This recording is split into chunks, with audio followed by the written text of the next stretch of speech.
नमस्कार, आपका हमारे न्यूज चैनल UK24 न्यूज में स्वागत है। श्रमिक बच्चों की शिक्षा के लिए छात्रवृत्ति पाने को यहाँ करे आवेदन। अंतिम तिथि 31 मार्च। भवन एवं अन्य सन्निर्माण कर्मकार कल्याण बोर्ड के अंतर्गत पंजीकृत श्रमिकों के लिए अच्छी खबर है। उत्तराखंड श्रम विभाग में पंजीकृत असंगठित क्षेत्र के श्रमिक अपने बच्चों की अच्छी शिक्षा के लिए छात्रवृत्ति ले सकते हैं। योजना के अंतर्गत कक्षा 1 से लेकर 8वीं तक के पढ़ने वाले श्रमिकों के बच्चों को छात्रवृत्ति के तौर पर 1800, जबकि कक्षा 9 से 10वीं तक के बच्चों के लिए 2400, कक्षा 11 से लेकर 12वीं तक के बच्चों के लिए 3000 रुपए, जबकि ग्रेजुएशन और PG करने वाले बच्चों को 10,000 रुपए वार्षिक छात्रवृत्ति मिलेगी।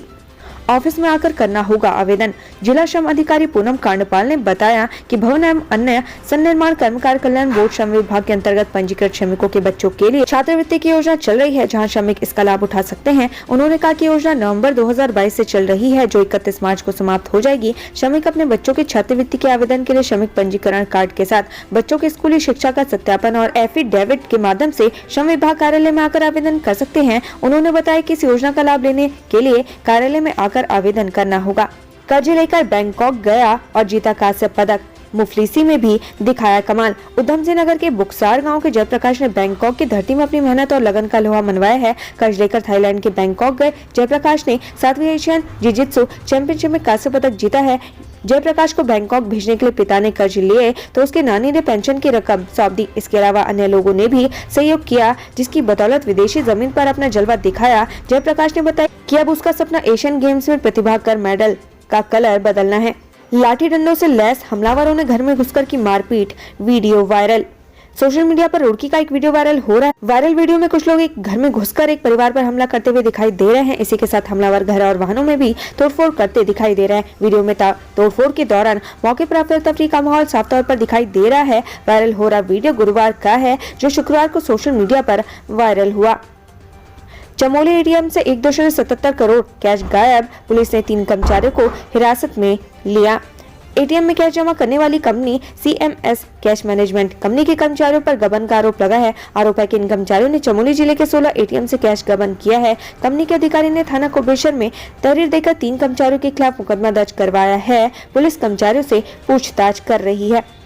एम्स ऋषिकेश के कर्मचारियों का मामला हाईकोर्ट पहुंचा। हाईकोर्ट ने दिया ये आदेश। अखिल भारतीय आयुर्विज्ञान संस्थान यानी एम्स ऋषिकेश के संविदा कर्मचारियों का मामला नैनीताल हाईकोर्ट पहुंच गया है। हाईकोर्ट ने एम्स ऋषिकेश में अपने कर्मचारियों की शिकायतों पर फिर से विचार करने के आदेश दिए हैं। साल 2015 में संविदा कर्मचारियों के रूप में काम कर रहे इन कर्मचारियों को आउटसोर्स कर्मचारियों में बदल दिया गया था। ऐसे में सभी कर्मचारियों को कोर्ट ने 2 हफ्ते के भीतर एम्स निदेशक को प्रत्यावेदन देने का निर्देश दिया था।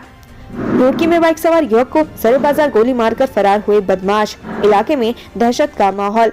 लेन देन के विवाद को लेकर रुड़की में सरे बाजार एक बाइक सवार युवक को गोली मार दी गई। वहीं युवक की गोली लगने के बाद बाजार में अफरा-तफरी मच गई। पुलिस भी मौके पर पहुंची। घायल को सिविल अस्पताल पहुंचाया गया, जहां से अस्पताल के चिकित्सकों ने घायल युवक की हालत को गंभीर देखते हुए उसे हर सेंटर रेफर कर दिया। घटना के सही कारणों का अभी पता नहीं चल पाया है।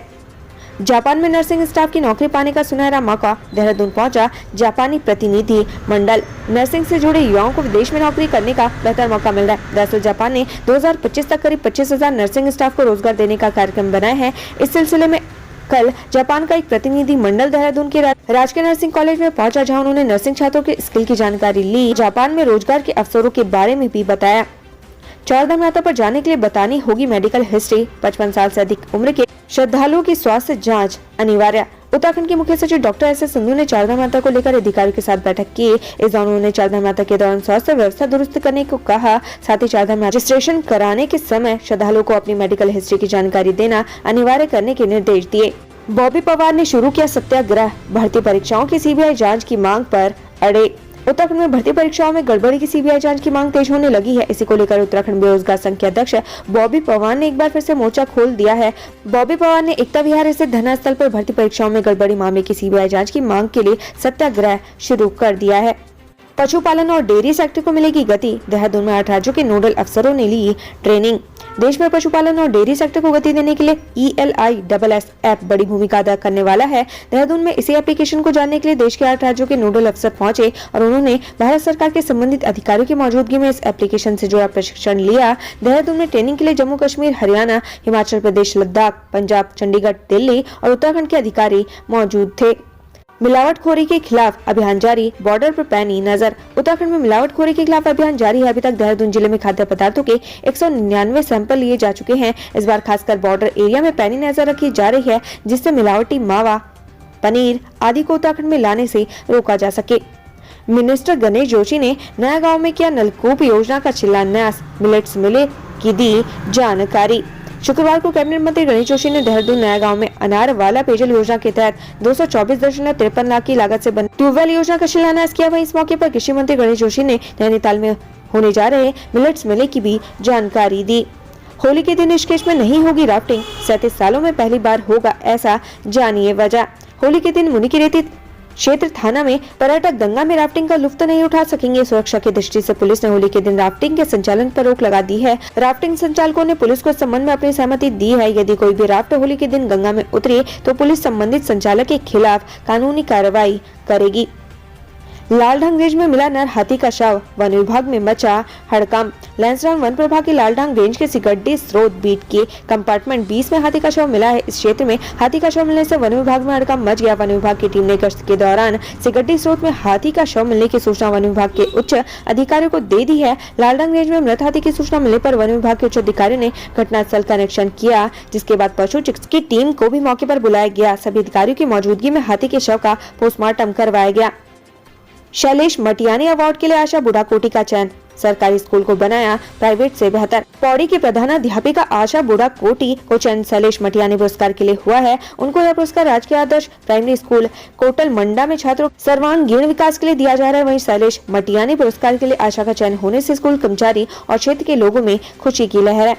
देहरादून में लगेगा देश भर के रेशम उत्पादकों का मेला, केंद्रीय कपड़ा मंत्री करेंगे उद्घाटन। देश भर के रेशम उत्पाद को बढ़ावा देने के लिए देहरादून में 7 दिवसीय मेला आयोजित होने जा रहा है। इस मेले का उद्घाटन केंद्रीय कपड़ा मंत्री करेंगे। मेले के बाजार में जानकारी देते हुए सहकारिता मंत्री डॉक्टर धन सिंह रावत ने बताया कि देश भर में सिल्क उत्पादकों 7 दिवसीय मेला प्रदर्शनी देहरादून में आयोजित की जाएगी। इसमें केंद्रीय मंत्री और मुख्यमंत्री को आमंत्रित किया जाएगा।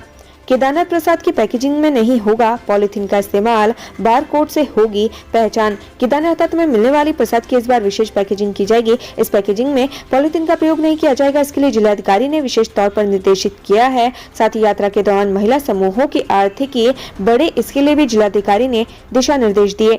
गोविंदपुर गाँव में दिन दहाड़े बड़ी डकैती, 14 तोले सोना और लाखों का कैश ले गए बदमाश। उधम सिंह नगर जिले में चोरी, लूट, डकैती जैसी घटनाएं लगातार बढ़ती जा रही हैं। यहाँ पुलिस एक मामले का खुलासा भी नहीं कर पाती, तभी दूसरी वारदात हो जाती है। ताजा मामला सितारागंज कोतवाली के गोविंदपुर गांव का है। गोविंदपुर गांव में बदमाशों ने ओम प्रकाश के घर में परिजनों के साथ मारपीट करते हुए लूट की घटना को अंजाम दिया। बदमाश घर से 14 तोला सोना और 1 लाख की नकदी लूट कर फरार हो गए। सूचना पर पुलिस के साथ फोरेंसिक और डॉग स्क्वाड की टीम मौके पर पहुंची। लूट के मामले के खुलासे के लिए पुलिस की 5 टीमों का गठन किया गया है। हरिद्वार में सवारी बैठाने को लेकर ऑटो चालकों के बीच मारपीट, कई लहूलुहान। होली का त्योहार नजदीक आते ही हरिद्वार आने वाले यात्रियों की संख्या में एकाएक वृद्धि हो गई है। इस दौरान सवारी बैठाने के लिए ऑटो चालकों के बीच विवाद देखने को मिल रहा है। नगर कोतवाली क्षेत्र में भी सवारी बैठाने को लेकर पहले ऑटो चालकों के बीच विवाद हुआ, जो देखते ही देखते लाठी डंडे चलने लगे। इस दौरान कई यात्रियों को गंभीर चोटें आई। पुलिस ने दोनों पक्षों के 9 लोगों के खिलाफ संबंधित धाराओं में क्रॉस मुकदमा दर्ज किया है। अफीम के साथ तस्कर गिरफ्तार, सोशल मीडिया पर तमंचा लहराने वाला भी चढ़ा हत्थे। काशीपुर में अफीम के साथ एक तस्कर पुलिस के हत्थे चढ़ा है। आरोपी के पास 900 ग्राम अफीम बरामद हुई है। वहीं तमंचे के साथ डिस्को करने वाला युवक भी पुलिस के हाथ आया है। आरोपी युवक ने तमंचा लहराने की तस्वीर इंस्टाग्राम पर पोस्ट की थी, जिसके बाद पुलिस हरकत में आई और युवक को दबोच लिया। वनभूलपुरा में इलेक्ट्रॉनिक सामान के दुकान में लगी आग, FTI के पास जंगल भी सुलगा। वनभूलपुरा थाना क्षेत्र की इलेक्ट्रॉनिक दुकान में आग से लगने से सारा सामान जलकर राख हो गया। फिलहाल आग कैसे लगी इसकी जांच की जा रही है। वहीं शॉर्ट सर्किट को आग लगने की वजह माना जा रहा है। उधर FTI के पास जंगल में भी आग लग गई।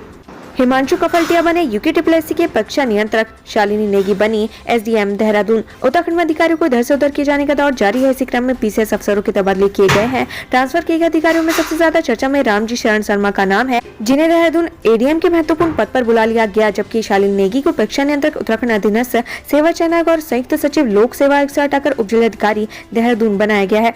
लापरवाही पर डॉक्टर सहित 6 कर्मियों पर गिरी गाज किया गया इधर से उधर। सरकारी कार्यों में लापरवाही के चलते आधा दर्जन स्वास्थ्य कार्मिकों पर गाज की गई है। बताया जा रहा है कि स्वास्थ्य जैसे अहम कार्यों में लापरवाही पाए जाने पर प्रभारी चिकित्सा अधिकारियों सहित मेडिकल व गैर मेडिकल स्टाफ से संबंधित 6 कार्मिकों का तबादला किया गया है। विभागीय जांच के बाद यह कार्रवाई की गई। हादसे को रोकने के लिए बनेंगे कैमरों से लैस चेक पोस्ट। नशेड़ी चालकों का लाइसेंस होगा निरस्त। देहरादून RTO चारधाम यात्रा के लिए तैयारियों में जुट गया है। इसी कड़ी में ऋषिकेश के RTO कार्यालय में देहरादून RTO ने बस ऑपरेटरों के साथ बैठक की, जिसमें परिवहन व्यवस्था को सुचारू रूप से चलाने के लिए अहम निर्णय लिए गए। उत्तराखंड से संबंधित ऐसी ही खबरें पाने के लिए हमारे चैनल को लाइक व सब्सक्राइब जरूर करें। धन्यवाद।